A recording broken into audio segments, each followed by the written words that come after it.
first service, it took me a while to figure out that it took 4 hands to do that. It's simply amazing for a dyslexic. I just am amazed. How do they do that?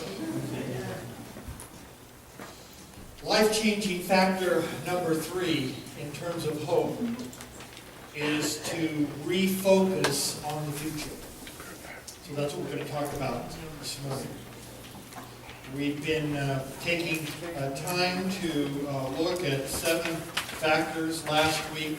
Raise your expectations in God, recharge your batteries. These things kind of begin to flow together, and you start to see how it's intended to work in the way that God wants to do it. So here's another. There'll be 7 different definitions of hope. Here's another one. Definition of hope: a sneak preview, what sometimes we call a vision of our preferred future. It's kind of like this. You saw something, you got a glimpse, you went, oh, for me? Like, I could be that? You see? We often get the reverse very easily. Like, oh gosh, I'm an awful person. I can't put things together. Hope is the preferred future that God has for us. And so here's the question that kind of fits the second half of that. Do you want to live free of your spiritual regrets? You want to leave those regrets here. You can leave them today. I'm going to invite you to do that in this place. And then after everyone leaves, we're just going to flush the building out. And it's gone. Do you have spiritual regrets? You're supposed to say yes, because yes, you all do. Yes. You all do. And it's human. It's okay. But to simply go through the motions, here's the piece. To simply go through the motions of life thinking that our regrets could never be overcome by God's hope is a tragedy. That you have the regrets, that I have the regrets, is a stated fact, but it's tragedy. It's simply tragedy to believe that those past things are overwhelming the good things that God has for us. In fact, to believe that our regrets are more powerful than our hopes is the definition of hopelessness. That you have this thing called Christianity. You have this Bible that you read. You have these songs that you're learning to sing. You come to this church that outsiders think is pretty good. I don't know what you think. And to have all of that and to say, oh yeah, but my life, none of that touches that. Really? Wow. Hope can free us. Our past failures must never be allowed to poison your future. Your past should never be allowed to poison your future. I pointed out Lynn Palomino. He comes to the first service. The guy is like patient as the day is long. He's an excellent golfer. He doesn't play as much golf these days. But when I was playing golf, or when I thought I had a club to hit or time to hit it, he would take me to play golf. And I learned a lesson from Lynn. We'd get out to about the 4th hole, we're getting ready to tee it up, and I just completely obliterated the 3rd hole. And Lynn would say something like this: Now, Pastor, you want to just take that ball and tee it right up and forget about the 3rd hole. See that flag up there? What's the number on it? Oh, that's 4. That's what we're aiming at. We're not going back here. We're not going to play that hole over. Got it, Pastor? No. You want to turn your stance a little bit. If you turn it, you're going to hit the brackets. You don't want to be over there. You want to go for the fly in front. Wow. A long time to sometimes forget that I was a really lousy golfer then. And since I haven't played in the last couple of years, I'm even worse now. But the whole game is ruined if you let what's going on behind you affect what's going on in front of you. If that portends where you're going, all these wonderful things that God has laid in abundance on our table will not even be snacked upon. Because we're so much thinking about how hungry we are, we can't eat. It would be an awful situation. Check out the quote. You've heard me say this before. If you do what you've always done, you'll get what you always got. You see, as Christians, sometimes it takes an ice pick to get us out of that. If you keep doing what you've always done, you're going to get what you've always got. There's people saying, try something new. Let God get a hold of this. Oh, our fears have us locked in. My mercy sakes, if I went to something new that someone invited me to, or if I actually did that, and I just I'm about ready to give you all my excuses, and I said, okay, what would God do? A, God would show up. B, God would show up with you and me. And something incredible could take place. You see, if we don't plan for the future, there won't be. So where do we find a wisdom of hope that refocuses on the future? So you guys are studying all that stuff, and I'm loving it, going through the packet myself. Not as much as I did the first time, because for me, the layer that I'm focusing on is the sermon. I want to look at all that information in the packet, but then I want to say something new and fresh, because you guys are all studied up on it. If I just give you Pastor Ray's illustrations, you'll go, you just got that out of the book. Must be an easy week for Pastor Jim. So I'm sitting there at my desk this week, and I'm thinking, so where is the wisdom that talks about a hope that refocuses the future? And I'm sitting there thinking, 3 years in seminary and a little postgraduate work after that, and all of a sudden, how about the Proverbs? So I just simply flipped in my Bible to the back and found the word hope and got to the section of the Proverbs. And this is what I read. Eat honey, my son, for it is good. Honey from the comb is sweet to the taste. In fact, I think I talked about that last summer. But I didn't read this verse. Know also that wisdom is sweet to your soul. If you find it, there is a future hope for you. And your hope will not be cut off. Man, I read that and wham! All that other stuff on baseline, thrive, your hope quotient, Ray, all that stuff just boom, it just stopped for me. And I thought, wow, where is there some more of that? Keep looking for the word hope in Proverbs. So my finger went down, and I found 4 things that I want to just share with you to lay alongside what you've already begun to figure out about refocusing your future. There are 4 things here that come right out of the Proverbs. 3 of them are posed in the negative, and I saved the last one for the positive, because I always like to end on a positive note. And so here they are, 4 things. Number 1, don't look back. Proverbs 23, I put them all in there for you. You can look these up later. Do not let your heart envy sinners, but always be zealous for the fear of the Lord. Let me just stop right there. That word fear, it always trips people. That is not be afraid of God time. It is fear as in respect God. Okay? So he's saying, don't envy sinners, don't have your eye on them. And then he says this, verse 18, there is surely a future hope for you, and your hope will not be cut off. So number one, start here, don't look back.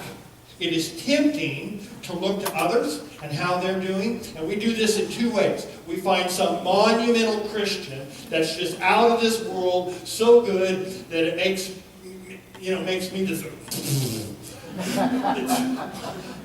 and so we find that person and we say, yeah, I'm going to live up into those shoes. And God's never called us to that, you see. But we're going to be our hero, you see, looking to others. Or we find the disputable characters And we look at people that are kind of out there, and so how are they getting success? How are they paying their bills? How are they making it managed? And so, don't look back into those things. Don't look. It's tempting to look to others. Your other fill in the blank. It is tempting to look to worldly wisdom. Like, maybe there's a business plan, or there's some guy on the infomercial station says, you do this, I make billions of dollars selling and reselling real estate. Send your $10 to me, and it's on. You see, we're kind of going, oh gosh, I wonder if that works. You see, the optimum word here is the world seems to make it work.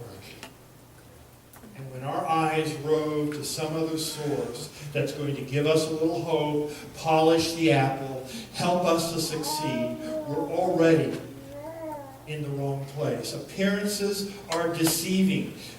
Just to tell you, the truth is the grass is not greener on the other side. Don't you just love that? I'm always driving down to Oakville, Oakville, whatever it is. I'm on one of those roads where those cows are on both sides of the road, and all this green grass. And some cow has figured out a way to get his neck through that barbed wire and is eating the one tuft of green grass that's surrounded by rocks. What is so good about that? I've never come back in the evening, and the cows are pretty smart, and he's still there. The tuft of grass, but he can't get his head back out. So they figured something out. But wouldn't it be nice if you just didn't push your head through the barbed wire of life thinking that the presence of something else is going to get you there? I mean, the presence of God's heart is right there for you. Well, number 2, don't look down. Proverbs 26. Do you see a man wise in his own eyes? There is more hope for a fool than for him. Whoa, isn't Solomon good? I mean, there is more hope for a fool than that. That some guy that is totally foolish in all that they are is 10 times better than someone who really is certain they think they know what it's all about. Wow. It is tempting to look at our old ways, to lean on our own understanding. And I thought about this all week long. Why is it so tempting? Just take a few moments listening to your stories in prayer today. None of those would have been formulas for success. None of those make a track record worth doing anything about. I mean, just quit right here. And yet we want to still figure it out. We still want to lean on our own understanding. I mean, that's kind of goofy. Then I started thinking, well, there is a kind of a pride or a self-satisfaction of having figured it out. Some of us think that maybe if we could figure it out without going to God, we could say, hey, God, isn't this cool? I figured it out. And God would say, no. That's not it.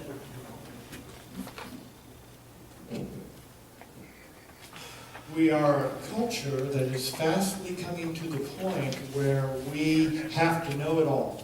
And the way to do that is to not know anything, but to act like you do. That's the only way to do it. We're teaching our kids that if you're the only one in the classroom that raises your hand because you really either don't know or you really want to learn, that's really a dumb thing to do.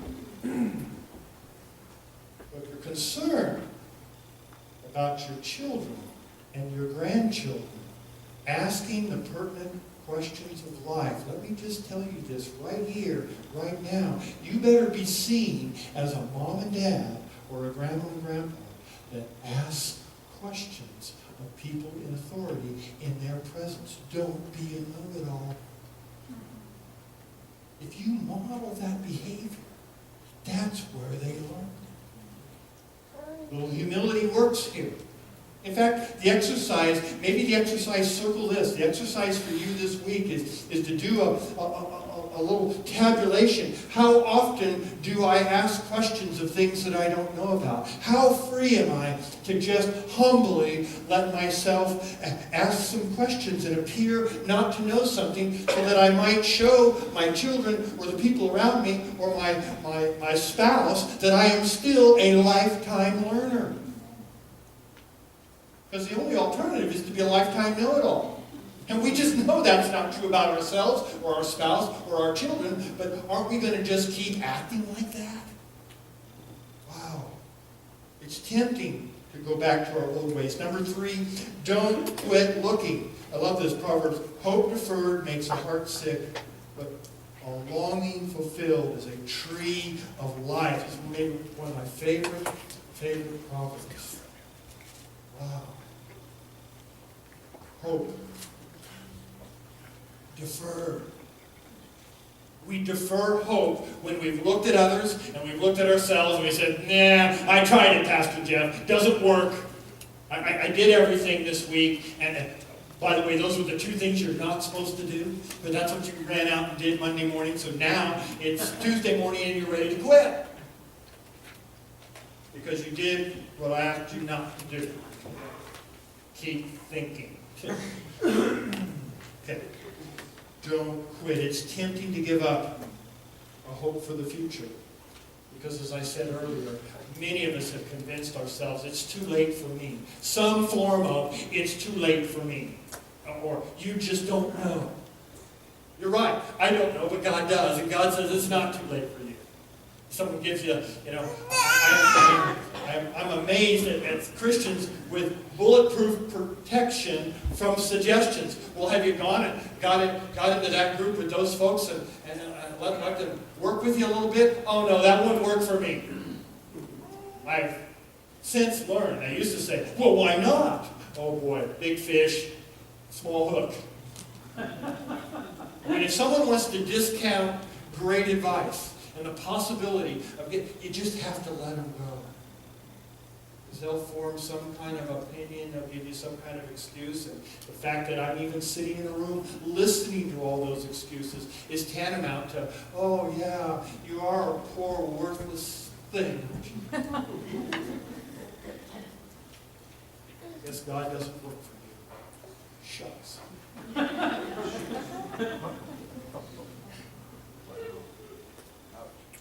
Yeah, someone said ouch. Okay. Our vision of the future is often blocked by how our situation appears to us now. So let me just divert you to Peter's story. You hear the story of the disciples being called on the beach, and they're just all, fishy and smelly, and Jesus doesn't say, hey guys, take a shower and come follow me, okay? No, he doesn't say that at all. You're right after the Super Bowl, the guys are dripping, they smell like vinegar and yucky stuff. Yeah, come on, let's go. We're going to go evangelize people. Really? Here's the backdrop to that story. It's found in Matthew 5, Luke 5, 1 through 11, and there's more to the story. Jesus actually walks up onto the beach, and 1 billion people come to hear him. So many that he has to get into a boat and push the boat back out into the lake. And now he's teaching. And when he gets done teaching, he tells a couple nice stories, a 3-point sermon, does the altar call, it's all done. The offering, it's taken care of. And he says, hey, Peter, on shore, hey, let's go fishing. And Peter just, he's working on his nets. He kind of half listened to the sermon. He's one of those guys that he doesn't learn from the sermon. He learns from the illustration. He goes, Master, we fished all night. Which was really good of Peter to say it that way. Because what Peter was saying is, you idiot! Don't you know that the Sea of Galilee is shallow and the water is clear? You fish at night. If you fish if we couldn't catch them at night, we're not going to catch them during the day. Jesus said, all right, James, John, get in the other boat. Take it out. The pastor wants to go fishing. Off they go. Here's the really cool part about the story that I think is often misunderstood. You see, Jesus isn't kind of like I Dream of Genie or Bewitched. He doesn't do this little thing and make things happen. What he actually has the ability to do is see something that we can't see. He allows the boat to get to the place where through his very cool X-ray vision, he looks through the bottom of the boat. This is better than Bob's Dream bass boat with the radar, you know, and the glass bottom, and we're all on it. Jesus is just standing there going, stop here. And there's just a billion fish down there. They throw the nets out. The nets sink around the fish when they pull them up. The boat's tipping over with fish. I love this. It says, the companions were astonished at the catch of fish. Jesus didn't make fish. He got them to the place where he could see fish that they couldn't see, and he said, here, we're fishing here. Drop the nets. Wow. Then I love this. Simon Peter gets the wrong end of the telescope, looking through the wrong end. And he says this. It says, he fell at Jesus' knees. This is a good sign. You know, maybe there was one left from the altar call that didn't get in there. He falls at Jesus' knees, and this is what he says. By the way, this all happens before they follow him as fishers of men. This is why there's a relation. I mean, he didn't walk up to some guy. He had this experience with him. He had a little male bonding, right? Fishing. It's a great thing. On his knees, Peter says, go away from me, Lord. I am a sinful man. Oh yeah, God can't work on me. I am a fisherman. Not only do you not know how to fish, you don't know what fishermen do after they fish. We head into town and it saved us, Peter. We are awful people. We can't stand to be in the presence of all this goodness. And Jesus is just, I'm just saying, if you hung around goodness, some of it could get on you. It might work. Because if you do what you always got, you'll get what you always, if you do what you've always done, you'll get what you always got. I sometimes have to read that myself. Number 4. Here's the positive one. Number 4. Look up to God. Proverbs 10, 27 through 29. The fear of the Lord adds length to your life. Remember, fear, the respect. Translate that. The respect of the Lord adds length to your life. But the years of the wicked are cut short. The prospect of the righteous is joy, but the hope of the wicked comes to nothing. The way of the Lord is a refuge for the righteous, but it is the ruin of those who do evil. You see, God sees you, and he sees what you can become. He sees the future in you. God sees you, and he doesn't see the you that you know so well. He knows that. But he says, that's what that was all about. I've done that here on the cross. I not only died for you, but I rose up. He says, now I'm living for you. I want you to live a new life. I want you to refocus on your future. I want you to have this hope. And it's all over the Bible. It's everywhere. God in the Old Testament saw men and women as what they could become, not what they were. So when God picks Abraham, a compulsive liar, and uses him. He takes Moses, who is insecure and stutters, and he uses him to speak for a nation. He takes Rahab, who's a prostitute, and he uses her. In fact, she's not even part of the children of Israel, but she is now, because God used her. Joshua was, one of those kind of know-it-all teenagers that said, I'll do anything with you, Moses, I'll go. And he would. And God used that.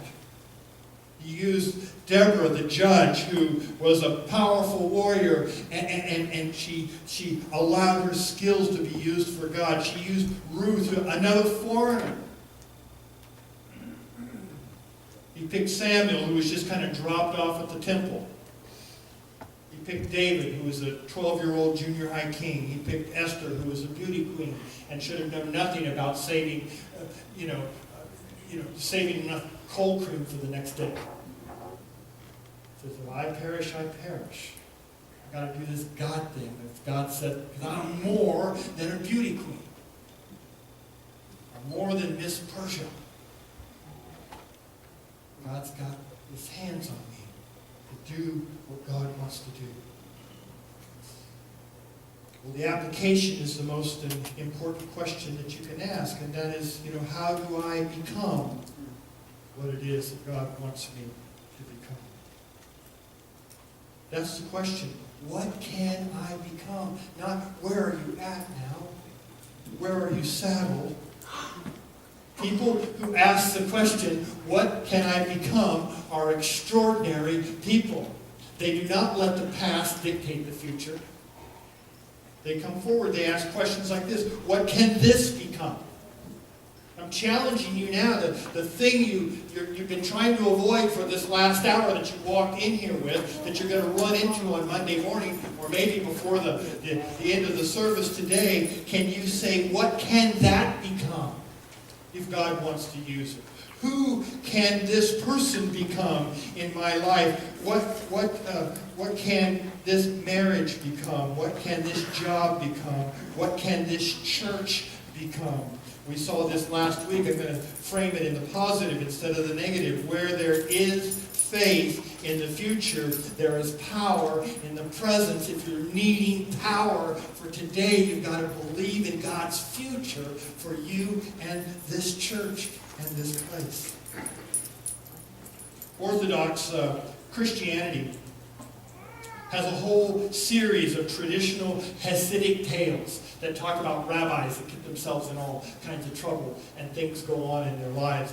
And I happened across one of these stories this week, and I just want to kind of share it with you in closing. This is a story about Rabbi Zuska. Zuska was troubled by his ministry in the synagogue. He was troubled by the community. In fact, his service and his fruit for his service of all those years were not only in question, but at some point in his heart, really deep, reasonable doubt. So he took a brief retreat. He went off to a forest hermitage, and he went there to pray, and he started praying and thinking about other rabbis that he knew, other people that he'd been in touch with, and how were they getting their synagogues to grow and do all the things that they do over there. He knew quite a few people in the business community that were quite successful, and he ruminated on what made them successful. How did they become faith-based business people? And as it got to the close of the day, he even considered whether he should just quit being a rabbi, because it seemed like he wasn't a very good one. So what started in great hope for him and prayer for the day left him even more anxious and discouraged than when he started, because none of this was, for Zusia, none of this was adding up. As he fell into fitful sleep that night, he had a dream in which, in the dream, he knew that God was coming to him to ask him a question. And this put some fear in his heart. And so when God came into his presence, or he came into the presence of God, he was fearful, and he hung his head, and he didn't make eye contact, and the Almighty responded and said, Zusia, Zusia, why are you so downcast? I think God speaks with a Jewish accent. He goes, because I know what you're going to ask me, and I'm not up for the question. Oh, you know what the Almighty will ask? Pray tell. What is on my heart? He says, you're going to ask me why I was not great and courageous like my father Abraham, or Moses, or King David. Is this true? Yes, it's true. I'm nothing. Do you want to know the question I really wanted to ask? At this point, Zusta couldn't even say anything. And so God said, what I wanted to ask is, why have you not been like Zusta? why haven't you just been yourself and let me infuse you with my power? To be an ordinary person doing extraordinary things by just simply believing in me. Not self-belief, believing in me. Almost like the thunderclap, Josiah wakes up, and in his heart and in his mind is a quote from Jeremiah. And so he goes to his scrolls and he opens up, and this is what he reads. For I know the plans I have for you, declares the Lord. Plans to prosper you, not to harm you.